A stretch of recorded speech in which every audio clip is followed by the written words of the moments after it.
নমস্কাৰ বন্ধুসকল, মোৰ নতুন এটা ভিডিঅ'লৈ আপোনালোকক পুনৰবাৰ স্বাগতম জনাইছোঁ। সিদিনা ঘৰৰ পৰা আহি বোলো পবিতৰা ফালে এবাৰ ওলাই যাওঁ বুলি ওলাই আহিলোঁ, কিন্তু আহিহে গম পালোঁ পবিতৰা পাৰ্কখন হেনো বন্ধ হৈ আছে। তাকে ভাবিলোঁ ওলাই আহিলোৱে যেতিয়া অলপ আগলৈ গৈ কিবা এটা চাই আহোঁ। আগলৈ ওলাই আহোঁতে এনেকৈ পথাৰত গড় দুটা দেখিলোঁ, সিহঁতে ঘাঁহ খাই আছে। বোলো দে তহঁতে ঘাঁহ খাই থাক, আমিও অলপ আগলৈ ওলাই গৈ চাই আহোঁ। বানপানী হৈ গোটেইবোৰ অৱস্থা নাইকিয়া হৈ আছে, ৰাস্তাবোৰো খহি অৱস্থা নাইকিয়া হৈ গৈছে।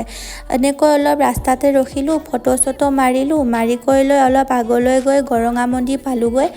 গৰঙা মন্দিৰত সোমাই গৈ পৰিৱেশটো বৰ ভাল লাগিল। তাত গৈ আমি মন্দিৰত সেৱা কৰিলোঁ। তাৰপাছত গৰঙা পাৰত গৈ দেখিলোঁ তাত সকলোৱে মাছ মাৰি থকা। তাৰপৰা অলপ গুচি আহিলোঁ। আহি পেলাই ৰাতি মায়ঙত যাদু খেল দেখুৱাইছিল, তাকে যাদু চালোঁ আৰু আপোনালোককো অলপ তাৰে ক্লিপ দেখুৱালোঁ। বাৰু আজিলৈ ইমানতে সামৰিছোঁ, আকৌ লগ পাম আজি।